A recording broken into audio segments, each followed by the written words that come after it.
Welcome back to another Kotlin tutorial. आज हम बात करेंगे हायर ऑर्डर फंक्शंस और लेमडास की। ये कोटलिन के मोस्ट पावरफुल और एडवांस्ड फीचर्स हैं जो आपके कोड को कंसाइज और एक्सप्रेसिव बनाते हैं। तो अगर आपको फंक्शनल प्रोग्रामिंग पसंद है या फिर आप कोटलिन में कोडिंग को और सिंप्लीफाई करना चाहते हैं तो ये वीडियो आपके लिए है। सबसे पहले हायर ऑर्डर फंक्शंस क्या होते हैं। तो हायर ऑर्डर फंक्शंस वो फंक्शंस होते हैं जो या तो किसी फंक्शन को एज अ पैरामीटर एक्सेप्ट करते हैं या फिर एक फंक्शन को रिटर्न करते हैं। जैसे यहाँ पे आप ये देख सकते हैं, ये एक हायर ऑर्डर फंक्शन है और यहाँ पे इसका यूज़ है।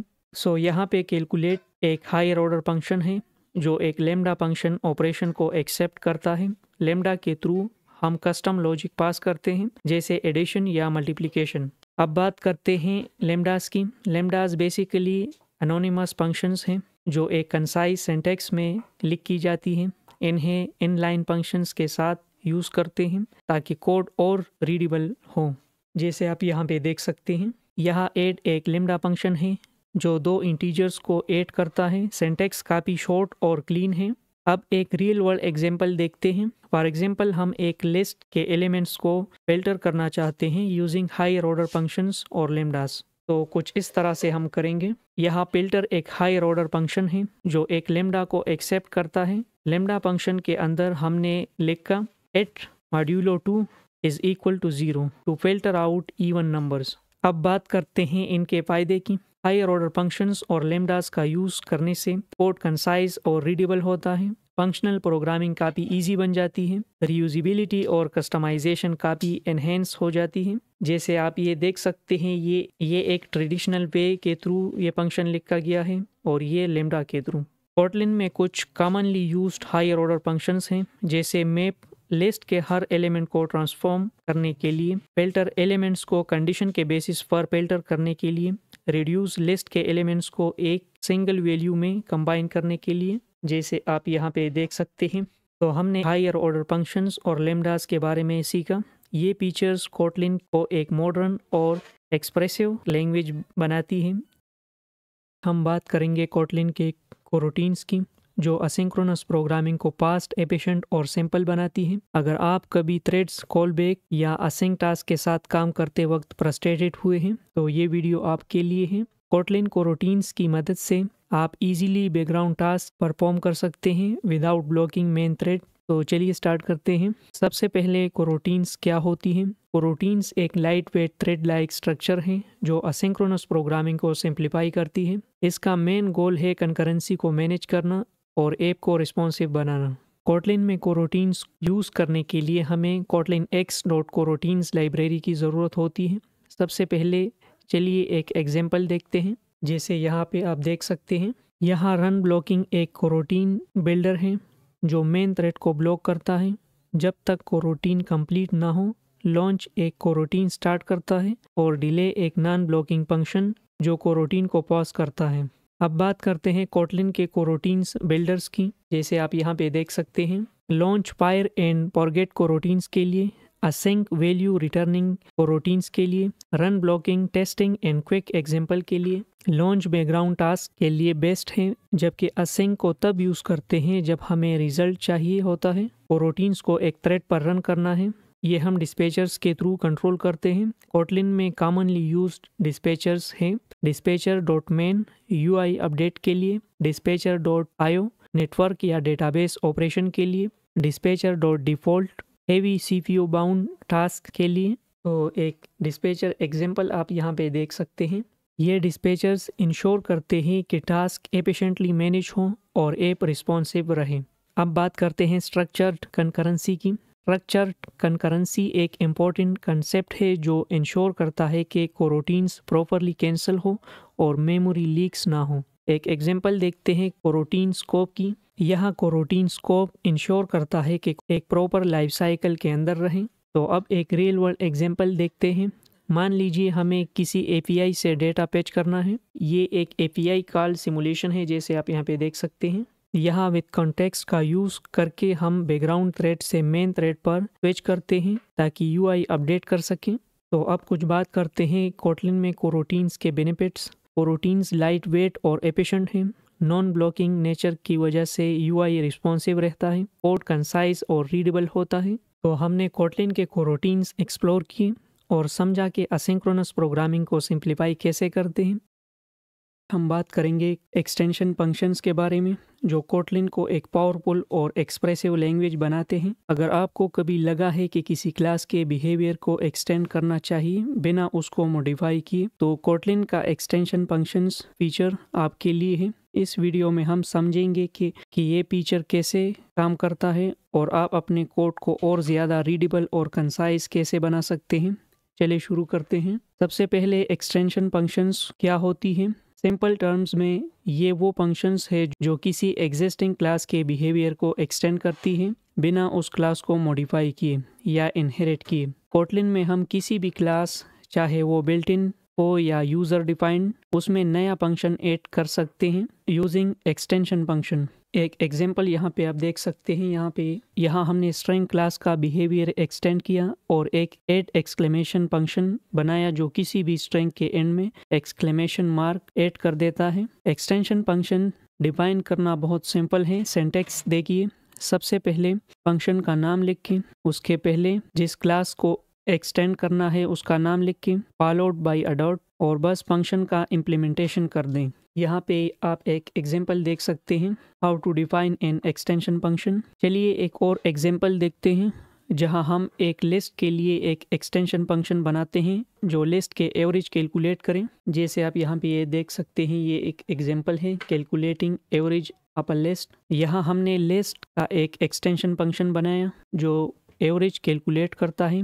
इसका फ़ायदा ये है कि अब आप डायरेक्टली किसी भी इंटीजर लिस्ट पर कैलकुलेट एवरेज कॉल कर सकते हैं। एक्सटेंशन फंक्शन के साथ साथ कोटलिन में एक्सटेंशन प्रॉपर्टीज़ भी हैं। ये आपको किसी क्लास में एडिशनल प्रॉपर्टीज़ डिफाइन करने की फ्लेक्सिबिलिटी देती है। जैसे आप ये एक एग्जांपल देख सकते हैं, यहाँ हमने स्ट्रिंग क्लास के लिए एक फर्स्ट केयर प्रॉपर्टी डिफाइन की जो किसी भी स्ट्रिंग का फर्स्ट कैरेक्टर रिटर्न करती है। ये समझना ज़रूरी है कि एक्सटेंशन फंक्शंस मेंबर फंक्शंस की तरह नहीं होती। अगर एक क्लास में मेंबर फंक्शन और एक्सटेंशन फंक्शन दोनों सेम नेम के हैं तो मेंबर फंक्शन को प्रेफरेंस मिलेगी। यहाँ एक एग्जांपल देखते हैं। यहाँ आप देख सकते हैं कि एक एक्सटेंशन फंक्शन ओवरराइड नहीं कर सकता और मेंबर फंक्शन को प्रेफरेंस दी गई। अब बात करते हैं एक्सटेंशन फंक्शंस के रियल वर्ल्ड यूज केसेस की। यूटिलिटी फंक्शंस जैसे स्ट्रिंग को फॉर्मेट करना या लिस्ट ऑपरेशन करना, कस्टम व्यूज इन एंड्रॉयड अपने कस्टम बिहेवियर्स को इनकैप्सुलेट करना, कोड सिंप्लीफिकेशन, कॉम्प्लेक्स ऑपरेशंस को रीडेबल और रीयूजेबल बनाना। जैसे ये कुछ यूज केसेस हैं आप एक्सटेंशन फंक्शंस। यहाँ हमने एंड्रॉयड के व्यू क्लास के लिए मेक विजिबल और मेक गॉन एक्सटेंशन फंक्शन बनाए जो विजिबिलिटी को ईजिली मैनेज करते हैं। एक्सटेंशन फंक्शंस पावरफुल है लेकिन कुछ लिमिटेशंस भी हैं। ये प्राइवेट प्रॉपर्टीज़ और मेथड्स को एक्सेस नहीं कर सकते। ये रन टाइम पे नहीं, कंपाइल टाइम पे रिजॉल्व होती है। जैसे ये एक एग्जांपल है लिमिटेशन ऑफ एक्सटेंशन फंक्शंस। यहाँ आप देख सकते हैं कि एक्सटेंशन फंक्शन प्राइवेट मेथड को एक्सेस नहीं कर सकता। तो हमने कोटलिन के एक्सटेंशन फंक्शंस को एक्सप्लोर किया और समझा कि ये आपके कोड को कैसे कंसाइज और रीयूजेबल बनाते हैं। हम डिस्कस करेंगे एक एडवांस्ड और बहुत ही यूज़फुल फीचर डेलीगेटेड प्रॉपर्टीज़ के बारे में। अगर आप कोटलिन के पावर और सिंप्लिसिटी को अप्रिशिएट करते हैं तो ये टॉपिक आपको ज़रूर पसंद आएगा। डेलीगेटेड प्रॉपर्टीज़ क्या है, इनका यूज़ क्यों होता है और आप अपने प्रोजेक्ट में इनका फ़ायदा कैसे उठा सकते हैं, ये सब कुछ हम आज की वीडियो में कवर करेंगे। चलिए शुरू करते हैं। तो सबसे पहले समझते हैं कि डेलीगेटेड प्रॉपर्टीज़ होती क्या है। कोटलिन में डेलीगेशन का मतलब है अपने काम को किसी और ऑब्जेक्ट को असाइन करना। डेलीगेटेड प्रॉपर्टीज़ का यूज़ तब होता है जब आप किसी प्रॉपर्टी का बिहेवियर डिफाइन करना चाहते हैं बिना उसके साथ डायरेक्टली डील किए। सिंपल वर्ड्स में आप एक प्रॉपर्टी का बिहेवियर किसी और प्रोजेक्ट से हैंडल करवा सकते हैं यूजिंग द बाय कीवर्ड। ये एक डेलीगेशन सिंटैक्स एग्जांपल है। अब जैसे आप यहाँ पे देख सकते हैं, यहाँ डेलीगेट एक ऑब्जेक्ट है जो माई प्रॉपर्टी के बिहेवियर को हैंडल करेगा। डेलीगेटेड प्रॉपर्टीज़ का यूज़ करके आप कोड रीयूज, रिपीटेटिव लॉजिक को एक जगह हैंडल कर सकते हैं। लेजी इनिशियलाइजेशन, किसी प्रॉपर्टी को तब इनिशियलाइज करते हैं जब उसकी ज़रूरत हो। ऑब्जर्वेबल प्रॉपर्टीज़, प्रॉपर्टी के वैल्यू चेंज होने पर कस्टम लॉजिक इम्प्लीमेंट करते हैं। अब हम एक एक यूज़ केस को एग्जाम्पल के साथ समझते हैं। तो पहले बात करते हैं लेज़ी डिलीगेशन की। सबसे पहले कॉमन यूज़ केस है लेज़ी इनिशियलाइजेशन। इसका यूज़ तब होता है जब आप किसी प्रॉपर्टी को इनिशियलाइज तब करना चाहते हैं जब वो पहली बार एक्सेस हो। ये एक लेज़ी डिलीगेशन एग्जाम्पल है, जैसे आप देख सकते हैं यहाँ माई वैल्यू को लेज़ी डिलीगेट हैंडल कर रहा है। पहली बार जब हम माई वैल्यू को एक्सेस करते हैं उस वक्त वो इनिशियलाइज होती है, बाद में कैश्ड वैल्यू यूज़ होती है। अगला यूज़ केस है ऑब्जर्वेबल प्रॉपर्टीज़। इसका यूज़ तब होता है जब आपको प्रॉपर्टी के वैल्यू चेंज होने पर कुछ एडिशनल काम करना हो। तो ऑब्जर्वेबल डिलीगेशन देखते हैं। यहाँ हमने डिलीगेट्स डॉट ऑब्जर्वेबल का यूज़ किया है। जब भी माई प्रॉपर्टी की वैल्यू चेंज होती है एक कॉल बैक एग्जीक्यूट होता है जो पुरानी और नई वैल्यू को लॉग करता है। कोटलिन में आप प्रॉपर्टीज़ को एक मैप के अंदर स्टोर करके डायनेमिकली एक्सेस कर सकते हैं। ये फीचर बहुत यूज़फुल होता है जब आप डायनेमिक डेटा के साथ काम करते हैं, जैसे जेसन रिस्पॉन्सेस। तो अब देखते हैं मैप डिलीगेशन। यहाँ हमने एक मैप को डिलीगेट की तरह यूज़ किया है। नेम और एज प्रॉपर्टीज़ डायनेमिकली मैप से वैल्यूज़ फेच करती हैं। तो अब कुछ बात करते हैं कस्टम डिलीगेट्स की। अगर आपका यूज़ केस बिल्ट इन डिलीगेट्स से सॉल्व नहीं होता तो आप अपना कस्टम डिलीगेट बना सकते हैं। चलिए एक एग्जांपल देखते हैं। जैसे ये एक कस्टम डिलीगेट है। यहाँ हमने एक कस्टम डिलीगेट बनाया जो गेट वैल्यू और सेट वैल्यू फंक्शंस को ओवरराइड करता है। इस तरह के डिलीगेट्स आपको फुल कंट्रोल देते हैं प्रॉपर्टी के बिहेवियर पर। डिलीगेटेड प्रॉपर्टीज़ के कुछ लिमिटेशंस भी हैं। परफॉर्मेंस ओवरहेड हो सकता है अगर आप अननेसेसरी डिलीगेशन कर रहे हैं। कॉम्प्लेक्स डिलीगेट्स का यूज़ करना डिबगिंग को मुश्किल बना सकता है, तो इनका यूज़ करते वक्त हमेशा अपने यूज़ केस और परफॉर्मेंस का ध्यान रखें। तो हमने कोटलिन के डिलीगेटेड प्रॉपर्टीज़ को डिटेल में एक्सप्लोर किया, इंक्लूडिंग लेज़ी, ऑब्जर्वेबल, मैप डिलीगेशन और कस्टम डिलीगेट्स। मुझे उम्मीद है कि आपको ये कंसेप्ट समझ आया होगा और आप इसे अपने प्रोजेक्ट्स में इम्प्लीमेंट करेंगे। टॉपिक है जेनरिक्स, एक पावरफुल फीचर जो आपके कोड को फ्लेक्सिबल और रीयूजेबल बनाता है। जेनरिक्स का कंसेप्ट प्रोग्रामिंग में हर जगह यूज़ होता है, लिस्ट, मैप्स और बहुत सारे एडवांस सिनारियोज में। तो चलिए समझते हैं कि जेनरिक्स क्या है और कोटलिन में इनका यूज़ कैसे किया जाता है। सबसे पहले जेनरिक्स का सिंपल डिफिनीशन समझते हैं। जेनरिक्स एक ऐसी मैकेनिज्म है जो आपको किसी क्लास, फंक्शन या इंटरफेस में डेटा टाइप स्पेसिफाई करने की फ्लेक्सिबिलिटी देते हैं। ये एक एग्जांपल आप देख सकते हैं, सिंपल क्लास विदाउट जेनरिक्स। ये एग्जांपल देखिए, यहाँ बॉक्स क्लास सिर्फ इंटीजर्स हैंडल कर रही है। अगर हमें स्ट्रिंग्स या किसी और टाइप के डेटा के साथ काम करना हो तो हमें हर टाइप के लिए अलग क्लास बनानी होगी। लेकिन अगर हम जेनरिक्स का यूज़ करें तो एक ही क्लास को मल्टीपल डेटा टाइप्स के साथ यूज़ कर सकते हैं। अब हम देखते हैं कि कैसे जेनरिक्स का यूज़ करके एक फ्लेक्सिबल क्लास बनाई जाती है। ये एक एग्जांपल है क्लास विद जेनरिक्स। यहाँ बॉक्स क्लास एक जेनरिक टाइप टी को एक्सेप्ट कर रही है। अब हम बॉक्स को किसी भी टाइप के डेटा के लिए यूज़ कर सकते हैं, जैसे इंटीजर्स और स्ट्रिंग्स। अब बात करते हैं जेनरिक फंक्शन की। ये फंक्शंस किसी भी डेटा टाइप के साथ काम कर सकते हैं बिना उस टाइप को हार्ड कोड किए। जैसे ये एक एग्जांपल है जेनरिक फंक्शन एग्जांपल। यहाँ प्रिंट आइटम एक जेनरिक फंक्शन है जो किसी भी टाइप का आइटम एक्सेप्ट करता है और उसे प्रिंट करता है। कोटलिन के बिल्ट इन कलेक्शंस जैसे लिस्ट, सेट और मैप जेनरिक्स का यूज़ करते हैं। ये कलेक्शंस आपको स्ट्रॉन्गली टाइप डेटा स्टोर करने का ऑप्शन देते हैं। ये एक एग्जांपल है जेनरिक्स विद कलेक्शंस। यहाँ लिस्ट टाइप इंट सिर्फ इंटीजर्स स्टोर करेगा और लिस्ट टाइप स्ट्रिंग सिर्फ स्ट्रिंग्स। इस तरह आप रन टाइम एरर्स को अवॉइड करते हैं। अगर आप चाहते हैं कि जेनरिक टाइप सिर्फ स्पेसिफिक टाइप्स को एक्सेप्ट करें तो आप टाइप कॉन्स्टेंट्स यूज़ कर सकते हैं। ये जैसे एक एग्जांपल है कोड विद टाइप कॉन्स्टेंट्स। यहाँ हमने टी को रिस्ट्रिक्ट किया है सिर्फ नंबर टाइप्स के लिए। इस वजह से स्ट्रिंग्स पास करने पर एरर मिलेगा। वेरिएंस का कंसेप्ट जेनरिक्स में थोड़ा एडवांस्ड है लेकिन बहुत ज़रूरी है समझना। कोटलिन में इन और आउट कीवर्ड्स का यूज़ करके आप स्पेसिफाई करते हैं कि एक जेनरिक टाइप का बिहेवियर कोवेरिएंट या कॉन्ट्रावेरिएंट होगा। वेरिएंस एक एग्जांपल यहाँ पे जैसे आप देख सकते हैं, यहाँ आउट कीवर्ड बताता है कि सोर्स लिस्ट सिर्फ रीड की जगह मॉडिफाई नहीं की जाएगी।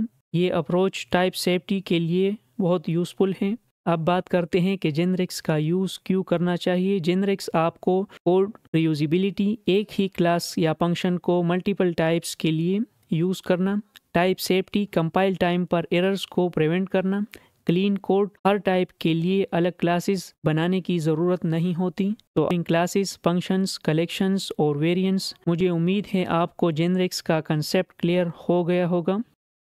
हम बात करेंगे एनोटेशंस के बारे में। एनोटेशंस एक ऐसी फीचर है जो आपके कोड को एक्स्ट्रा इंफॉर्मेशन प्रोवाइड करते हैं जो कंपाइलर या रन टाइम पे काम आती है। एनोटेशंस का यूज़ मॉडर्न प्रोग्रामिंग में बहुत कॉमन है और कोटलिन में भी ये काफ़ी पावरफुल है। तो चलिए शुरू करते हैं। सबसे पहले एनोटेशंस का कंसेप्ट समझते हैं। एनोटेशंस एक स्पेशल टैग होते हैं जो आपके कोड को एलिमेंट्स जैसे क्लासेस, फंक्शंस, वेरिएबल्स को मार्क करते हैं और कुछ एडिशनल मेटा डेटा प्रोवाइड करते हैं। तो एक बेसिक एग्जांपल देखते हैं, जैसे आप यहाँ पे देख सकते हैं। यहाँ एट डिप्रिकेटेड एनोटेशन बताता है कि ओल्ड फंक्शन अब आउटडेटेड है और न्यू फंक्शन यूज़ करनी चाहिए। इस तरह आप अपने कोड में वार्निंग्स और इंस्ट्रक्शंस दे सकते हैं। अब देखते हैं कोटलिन के कुछ कॉमनली यूज्ड एनोटेशंस और इनका यूज़। एट डिप्रिकेटेड, जैसे मैंने अभी दिखाया, एट डिप्रिकेटेड का यूज़ किसी आउटडेटेड कोड को मार्क करने के लिए होता है। एट जेवीएम स्टैटिक का यूज़ स्टैटिक मेथड्स बनाने के लिए होता है। आप कोटलिन और जावा को इंटीग्रेट कर रहे हो तो एक एग्जांपल यहाँ पे देखते हैं कॉमनली यूज्ड एनोटेशंस, जैसे आप यहाँ पे देख सकते हैं।